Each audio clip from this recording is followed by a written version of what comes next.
welcome to Pulp Mythos. I'm Brian here with Spencer, and we're going to be discussing Big Sky episode number 12. If you've not hit the sub button or the bell, please do so. We do these reviews every single week. We have all kinds of other content on the channel. Leave a like, leave a comment that helps push the video, and let's start. I have a lot of stuff to say about this episode, man.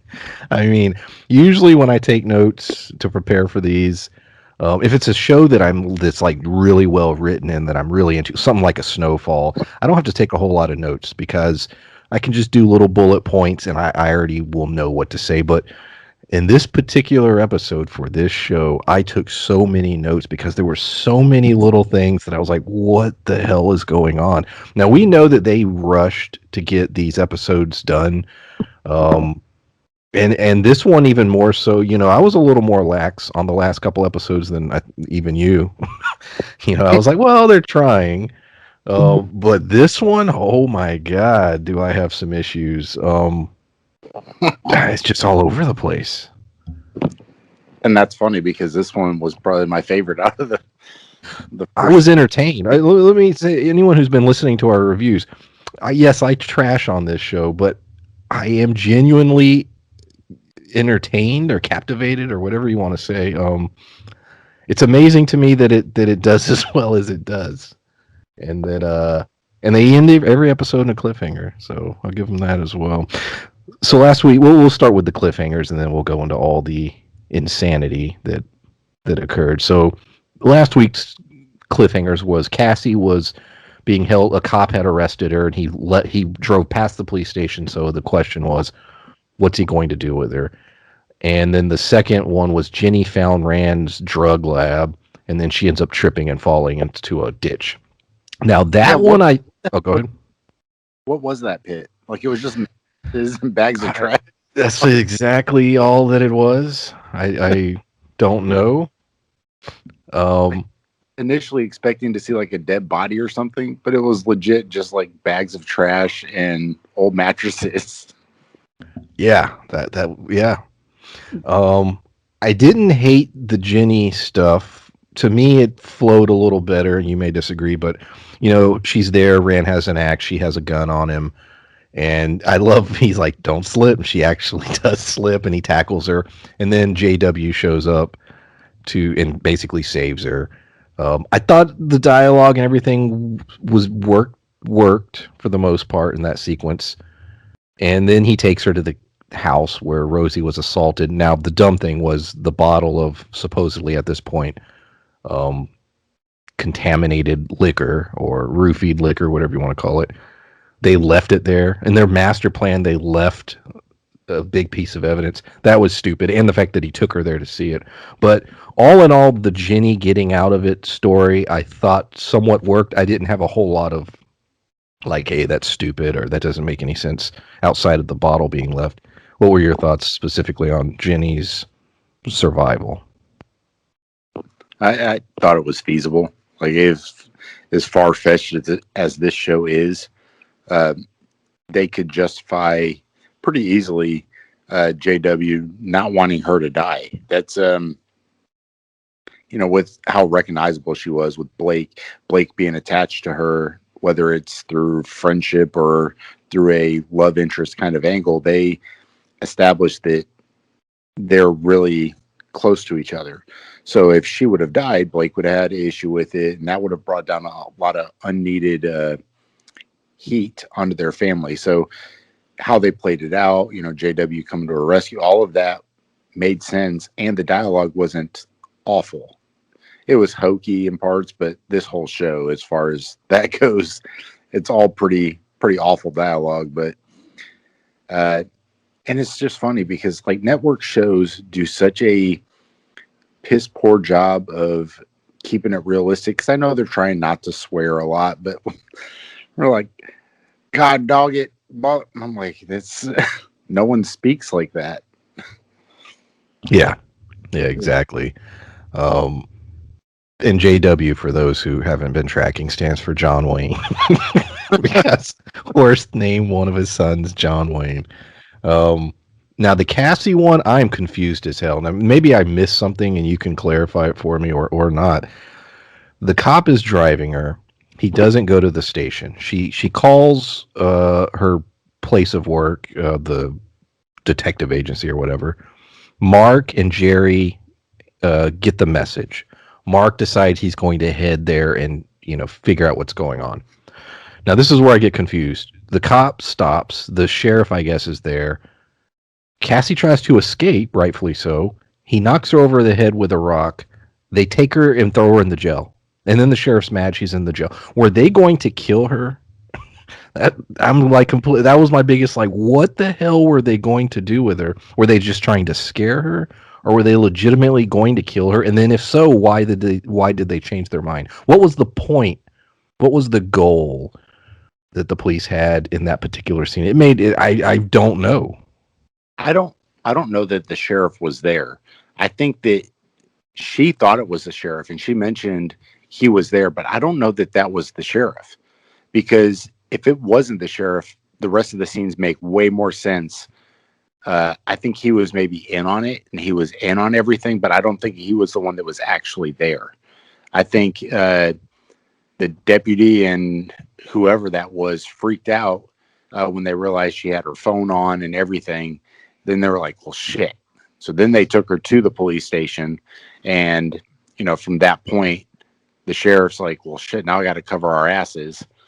And it just spiraled from there. I mean, as far-fetched as this show is, it wasn't. That makes way more sense. Yeah, I think you're right. Because and the sheriff was questioning why they brought her to the jail. So yeah, maybe, yeah, but then it's a question of, well, who was he taking her? I guess he was taking her to Rand and them, maybe, or Horst, or some. Maybe there's another party we don't know involved in all this. I don't know. I think either maybe John Wayne, because that to me makes the most sense as far as people that would be involved, because he seems to be the mastermind behind all this, and it feels like he's using Rand because Rand is crazy, and it would make to me the most sense for it to have been him who they were taking her to. Now that leads to one of the most ridiculous scenes in the entire show thus far. Mark arrives. That was my favorite. Dude, we get the weird, quirky moment of like, take a butterscotch candy, and he pauses and then he takes it. But then we get the line where he's, trying to be a badass to the sheriff, and he's just like, answer the phone. And Mark, the governor calls. It's so ridiculous. The governor calls, and I guess it's like, do whatever Mark says and release Cassie. I guess they're trying to show that Mark's like big shit, and he's got that kind of power. It was just ridiculous. To me, it was ridiculous. I laughed. I mean, I didn't just laugh a little bit. Matter of fact, I saw the episode before you, and we were talking a little bit, and I spoiled that scene, and I couldn't stop laughing. The way the whole scene played out was so comical. But see, I laughed. Like, I thought it was funny, but to me, it was, the name of the channel is Pulp, and that's what this whole thing felt like. It felt very over the top, hokey, but it was funny, even though it wasn't meant to be. And I laughed, but it fit for his character. His character is that kind of weird, like you've said before, the David Lynch-esque kind of character, and it fit perfectly. And I actually, although it was over the top, it was silly, I thought it fit so well that I actually enjoyed it. Like, his character is growing on me, but only because of how he's playing it. Like, I had an issue at first. I don't know that I had an issue with the character. I think I was more just confused with what his point was. I think the actor was confused as to what his role was. Like, he's settling in more as the episodes are going on. I think that's with all the characters, though, because you look at the first initial story, the first 3 or 4 episodes, I had a lot of issues. I still have those issues, but Cassie and Jenny together started to kind of gel better as the season went on. But as the second half started, it felt almost like the first half of this season, where it was real disconjointed and the chemistry wasn't there at all. And it's funny that, to me, the best chemistry right now isn't Cassie and Jenny, which it should be by this point, but it is Cassie and Mark. Like, it's their scenes together, especially in this episode, were entertaining. It was well done. Their banter back and forth was good. I actually, liked it quite a bit. Well, let's go in directly into that. The because it is definitely in my notes, the Hall and Oates scene, as I call it. Yeah, okay. I have a huge music collection. You know this. I have some Hall and Oates in there. I'm. If for anyone trying to gauge my age, I'm in my 30s. I'll just leave it at that. But I was tiny when they were a thing. But like I said, I like a lot of variety of music, and your music. They're a decent music, pop. Your musical taste does not reflect your age at all. So. No, it does not. It does not. But point. Let me get to. I get to my point. Hall and Oates is a straight up pop band. I've never ever did a deep dive or try to analyze Hall and Oates in any way. If I'm, if it's something like Pink Floyd, maybe I'd be like, oh, I'm going to sit down and this, the Division Bell should be, respected more than it is, or something like that. But Hall, does it have a weird scene where he's explaining which Hall and Oates album is better, and he's talking about Private Eye. It was just wild and insane to me. I mean, I was laughing. I was like, what is going on here? But you did make a good point. Him and Cassie, for whatever reason, that scene worked a lot better than the last two episodes where those two characters were interacting.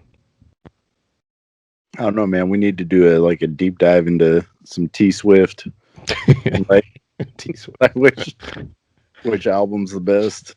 Break down each song, and it's probably this new album that's the same as her old album. It's just her re-recording the same shit.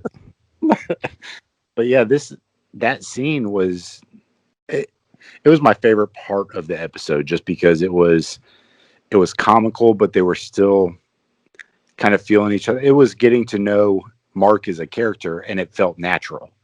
And that's been kind of my issue. And although I think it's funny how unnatural a lot of the scenes are, this actually felt like a natural scene, like it would have actually occurred in real life. And that, to me, strengthens Mark's character. He should have been into REO Speedwagon, or dropped some, started singing some Roxette. Let's see here. Well, speaking of singing, so Jerry goes to sing at like a little bar or whatever, and they established back in the very first episode, Jerry, wants to be a singer. Now, the dude that was with her, is that the same dude that was at where she lived that one time, or was this a different guy? I think it was. I want to say. She's always got like a dude with her, but they never like say his name or say who he is, and I'm just like, I don't know if it's a glorified extra that they don't want to pay, so they don't name them. They don't give them a name. I don't know. Well, because remember, we thought the one that met her at the trailer park when she was it was where she lived. Yeah, it looked similar to him, but we thought, well, maybe that's her brother or something. But then we're like, well, I don't know. And then we didn't see him again for like 5 episodes. And then we saw him one more time in the bar already once. And this is the second time we saw him in the bar. So I think it's the same guy that we've seen, I think, 3 times now. So I don't know who it is. Yeah, like, is this a dude she's into, or is it the show won't tell me. They refuse to have a scene where they're like, hey, remember that time we met? And or like, please tell me who this guy is. Because like they were, like I said, maybe they just don't want to pay the actor. And they probably they haven't fleshed it out yet. They don't know. They're like, we need someone there with Jerry. But anyways, Jerry gets up to sing. And then one of the most ridiculous scenes is Ronald trying to hide in the corner with this dumbass haircut. Ronald. Dude. What was great about it was, for a split second, I thought, well, maybe it's in her mind. And then I thought, well, no, it can't be because of the haircut. So she, you know what I mean? Like she wouldn't visualize him with like that. So I was like, so then I got to thinking, where the hell is Ronald held up at with his new girlfriend? Is he that damn close to where he can just come to a club and hang out? Is he that? Is he insane? Like, oh, he is insane. And he does go visit his mom's grave, I guess. So where the he's just like the town over. Like, what the hell is he doing? Yeah, he's a wanted fugitive that's got U.S. Marshals after him now, and he just puts on a wig and some dumb glasses and lives, up the street from where he currently is wanted at. Like it's like you said, he lives within driving distance to this club, and then after he gets found, makes it back home in the same night. So he can't be more than 100 miles away, maybe.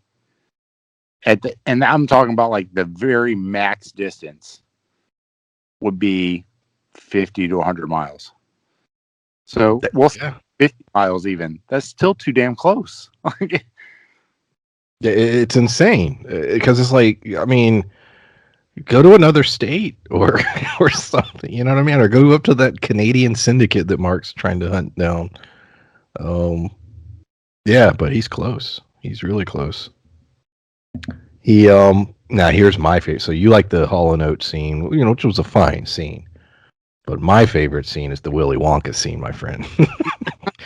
This is the scene, and I'll tell you why. There's multiple pieces to this whole scene that's amazing. He told me. First we learned that Ronald's really into musicals, which makes me laugh because I know you're fond of musicals yourself. Yeah. Second, his favorite scene in Willy Wonka is when Charlie finds the golden ticket. How the hell is that anybody's favorite? Like, it's a fine scene, but I've never heard anyone be like, you know what, the best scene in that movie, the movie that has all kind of cool shit in it, it's the scene where he finds the golden ticket. Yeah, not even Gene Wilder or the Chocolate River scene where it goes all Pink Floydy, or the scene with the bubbles where they the boat scene, the weird boat scene, or all kind of cool stuff. With the car with all the foam. I don't know. There's a lot of stuff in it. He said, "No, the one with the scene where he finds the golden ticket, where he finds the ticket." And there's not real singing in that part. I mean, it's exciting, and he's running and he's happy, but the music kicks in. It's a whole thing, but I just thought that was funny. And then secondly, she's pissed at him because she found the note that Mark left, and he's kept it in his pocket. I don't know if he really thinks his mother wrote it or what the hell that's all about, but she's like, well, I'm not going to watch the movie. And he's like, fine, I'll watch it myself. Like, that was funny to me. He's like, fuck you. I'll watch it myself. So then we get the weird scene which completely doubles down on what I was saying last week, where she pulls the taser out and she plays a game where basically she asks him questions, and if she thinks he's lying, she zaps him. She zaps him like 2 or 3 times, and then finally they hug at the end and they have a nice little moment. She talks about how her, when she falls in love, it's she falls hard and all this. I'm like, okay, Joker, Harley Quinn, confirmed. That's clearly in my mind. That's where we're going with this. Yes, 100%. But it pisses me off because once again, their storyline is at least explained well. This storyline is not. You got this person who's not really all that crazy, who just likes to steal shit, and suddenly is the most psycho-obsessed person to ever walk the face of the earth, with somebody who looks like a really bad witness protection, like a low-budget movie version of a witness protection program person, and that's the love of her life now. Yeah.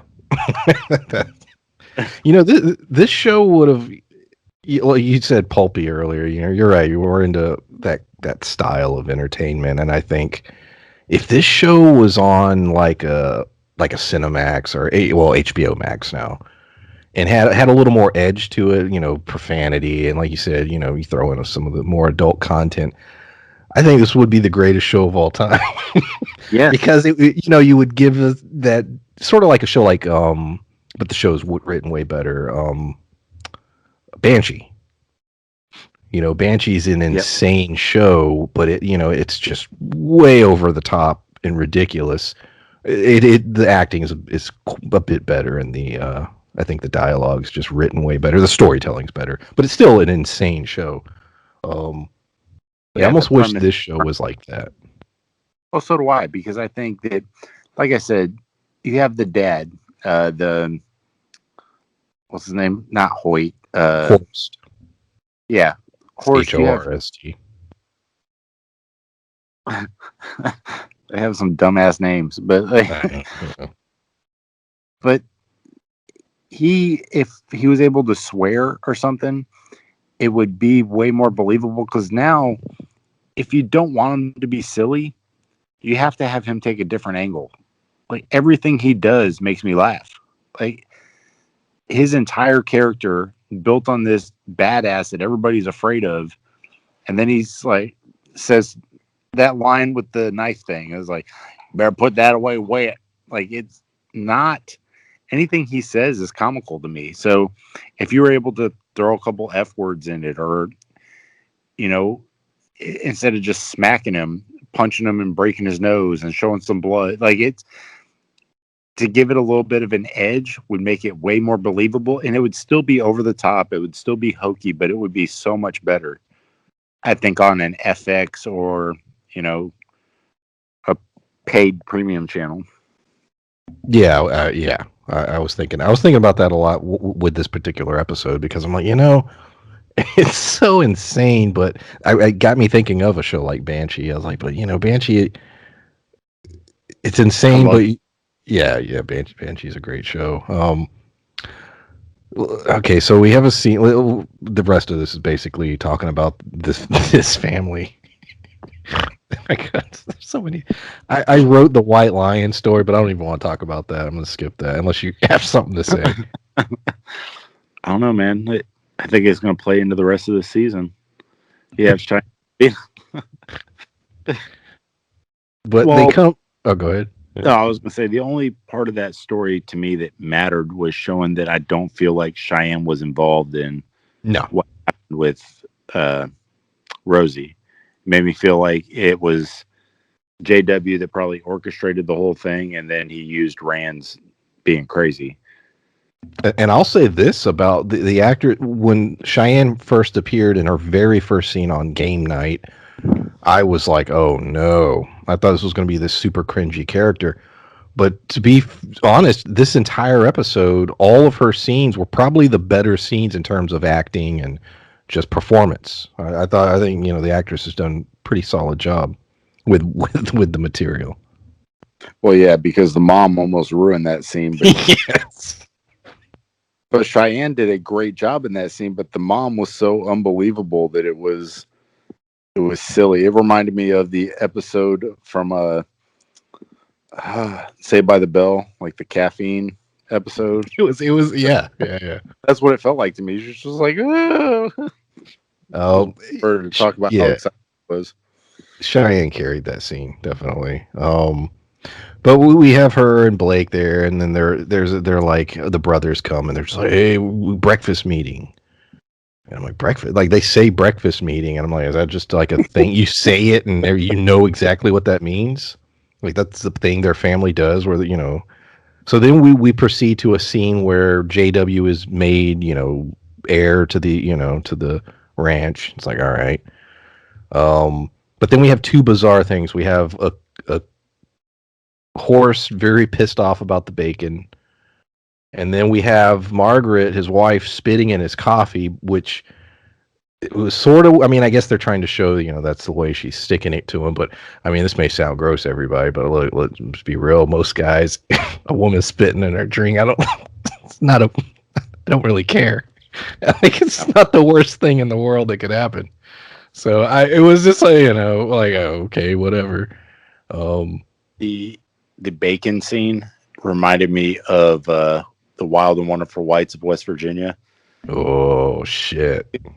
I ain't seen that in a while. All I could think of, with the damn sloppy eggs. that whole sequence, that's all it reminded me of, was that him bitching about the food. Yeah, for everyone who that is a documentary about a real family. I don't know where it's at. It might be, it was on what, Netflix It at was on one Netflix. at one Last time. I don't know time if it I saw still is. it was on Amazon Prime last time I saw. Yeah, it's crazy as hell. Check it out. Maybe Yes. we'll review Why? that one. Oh, I'd do it. I'd watch Who it 3 or 4 produced times. it? It was Johnny John, Knoxville. Hmm, the Jackass guys. yeah. Um.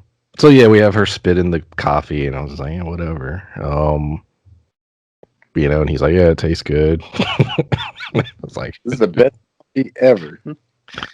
um, Spit- yeah. What else happened in that? Oh yeah, Blake gets up and runs out. I'm very confused on the. I guess we'll jump right into that. So we discover that at some point Rand killed a dude named Cole Danvers, and they buried the body. Now JW and Cheyenne appeared, and neither of them knew this. Like this was kept pretty secret. Blake knew, and so I'm like, I'm confused. Okay, so Horst believes that Blake beat up Rosie. Blake says he didn't do it. He keeps telling his dad, I didn't fucking do it. But he believes he did. And that's where he draws the morality line. Now, obviously, assaulting a woman's fucked up and, obviously a horrible thing. But he says because of that, you cannot run the ranch. But we can kill a guy and hide the body, and that's cool. Like, Well, what is Horst morality? He treats his wife like shit. He treats Cheyenne like shit. So he doesn't seem to give a fuck about women. So I'm not understanding why Blake was cut out of the ranch. yeah, The writing is really shit when it comes to sort of that specific part of the plot. I do not disagree at all with that. However, they JW wasn't the one that killed her. So that to me, if JW would have killed the Cole character, that we don't know who they are yet, but if he would have killed Cole and he still would have gave him the ranch, then yes, I would have agreed with the fact that where's that line at? But they said it was Rand that did it. And Rand's the black sheep, so they don't give a shit about him anyway. So he was never going to let Rand run the family or the ranch rather. So I think it was just another thing that maybe took Blake out of the running. But like you said, it's just like, you can't run the ranch, but we're going to hide all these murders that Rand keeps doing and he's good to go. So I still agree with what you're saying, but I don't think that JW running the ranch had anything to do with that part of it anyway. That's a good point. I'm also they haven't done a good enough job of explaining the importance of this ranch. Where the No, like I say, we saw a horse. It's like, all right, cool horse. The like horse has a lot of power in this town. The police are like terrified of him. It takes the governor to move the needle on anything in this town, because Horst has such a grip on it. What the hell? Is it a money thing, or are there other murders he's covering up? Like, what is going on? Uh, well, towards the end, right before Blake got hit in the head with a shovel, he was saying, "I'm going to expose Dad. I know all the things that are happening. I'm going to tell everybody. We have to come clean." So whatever it is they're doing is not legal, I'm assuming, because otherwise who would give a shit? It's whether it's drugs or whether it's the human trafficking, which would tie into the other storylines. That's the only thing I can think of that to would be interesting. carry over, because maybe they're the ones working with the syndicate directly. Maybe they were the ones giving the orders when Rick died. They could tie it in, I think, but for them to allude to what they're doing is illegal, that's the only thing that I can think of. Because otherwise, why would anybody give a shit? Because if they are trafficking people, then that means their connections run way deeper than just the town. Or if it's drugs, we've heard a lot about the different cartels that run entire cities. I mean, it's not unheard of. However, it's kind of, I was seeing, there's this old movie. I'm trying to remember the name of it. It was the cover of it, me and my friend Nick, we rented it because we thought it was going to be like a car movie. It was when Fast and Furious came out and it was real big, but it ended up being this really, really awful Australian movie that we didn't know. You know, back when Blockbuster, you just grab shit off the shelf. But it was about this Australian drug syndicate that consisted of 4 people, and they ran the whole town. Like, it was so bad. What's it called? Do you know? I'll have to look it up. I want to watch that. Dude, it's good. It's I so would watch it. good. Yeah. I mean, shit, we watch this. It's about the same level of writing. We want to get back to sidebar, and we'll get back on topic. We used to. I took a lot of the old videos down from back in the day, but we used to watch a lot of just shitty movies on purpose, like for enjoyment, and do reviews. I want to get back into that here in the near future. But yeah, go ahead. Oh no, it ties into my same feeling about this, because unless they're super connected, how the fuck is this one family of like 4 people who are all like decrepit and like one's not smart? Now clearly they're tied into drugs because Rand is cooking meth, but is that just something he's doing on the side, or is that something the family's doing? Like, I felt like it was his own thing, but he has people with him. Like, he had a crew.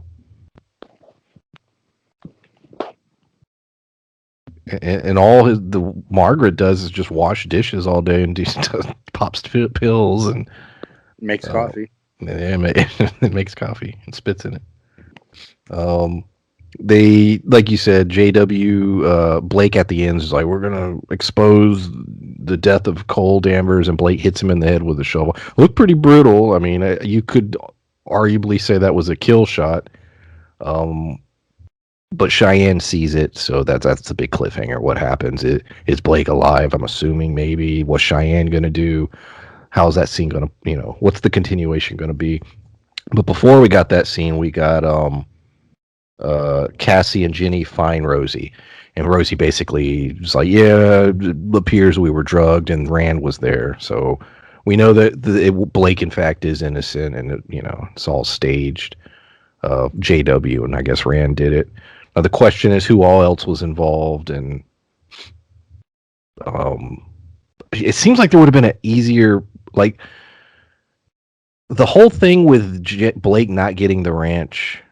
It seems like you could have written it better. Like, it just bothers. It's of all the things to bother me, but I don't know. It just annoys me that's like the main plot, and it doesn't really make sense to me. Yeah, I don't know. I think there's so many things that could have been better tied in, but like you said, I don't care that for that to be what's moving the plot forward as far as they're concerned. It's very weak, and I don't give a shit. Like, I know that they're trying to keep this mystery up as to what they're doing, who's after Cass, like, but when you use the plot point of who's taking over the ranch, to me, it doesn't feel important, and I don't care, because I think they're trying to tie it into who's trying to frame Blake, but it doesn't really matter at this point. Like, his brother already tried to kill him. They're trying to cover shit up. So whoever beat up Rosie, because it was Rand, but was Rand doing it for somebody? Was Rand trying to set him up? Like, it should run a lot deeper than that, but at this point, it doesn't feel like it matters. Well, yeah, exactly, because we have the drugs that Rand's into, and we have now a dead body that was hidden. Those are bigger plot-wise than what happened to Rosie. And Rosie's like confident that Blake didn't do it either. So who even thinks Blake did it at this point? Besides, I guess Horst is the only person in town that's like, yeah, Blake did it. Yeah. That's the only yeah, he's the only one that believes it, and everybody else is like, I don't think so. which is also how he got out of jail, is because they were like, yeah, there's not really any evidence. Trying to see. I think that's about it. There ain't a whole lot else to say about this episode. We got 4 more. I'm like, how does this story go for 4 more? Like, I'm trying to think, like, what else could happen for 4 episodes? Now, clearly, Ronald's stuff is going to get crazier. You know, that's going to become a bigger focus. I'm wondering, are they going to wrap up this whole ranch storyline in the next episode or two, and then maybe the last 2 focus exclusively on Ronald? Or I don't know. Like, but there's 4 left because there'll be 16 total for the season. Yeah, it's one of those things where it's like they try to extend the season out because it's doing so well, but instead of just being like, you know what, we're going to end it on episode 9, we're just going to pick it up for next season. They're just like, let's just throw this story together in a couple weeks and start filming shit. And it's not been well done. Yeah, it'll be interesting to see if any of the ranch stuff carries over, or how they deal with that, or if they just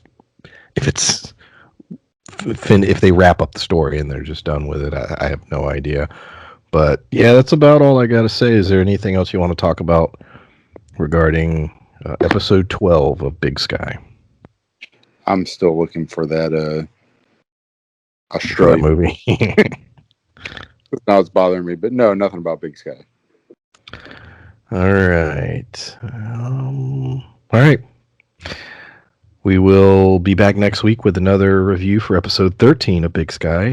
There's, like I said, there's a lot of stuff on the channel. We got the Snowfall season finale going up this weekend.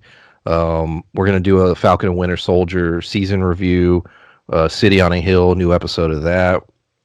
Invincible will be up probably Monday or Tuesday of next week, and then we started Mayor of Easttown, which is a new HBO series that'll go up on Monday. You'll notice that some due to our scheduling, there'll be some videos where it's just Spencer and I. There'll be some videos where it's just Larry and I, and then there'll be some where it's all 3 of us. That's just the way it's got to be right now. Our schedules are crazy, and that's just how it is. But I'm taking classes, and it's eating up a lot of my. But we will continue to get content up weekly, and I hope you enjoy we got some new banner on the site, new I guess icon, trying to change up things. Like I said, a lot of new content coming, and we hope to hit 1,000 subs by the holidays. That is our goal, so we appreciate everyone. Yeah, Arbor Day. That'd be awesome. Labor Day. Halloween. By Halloween. Grandparents' Day.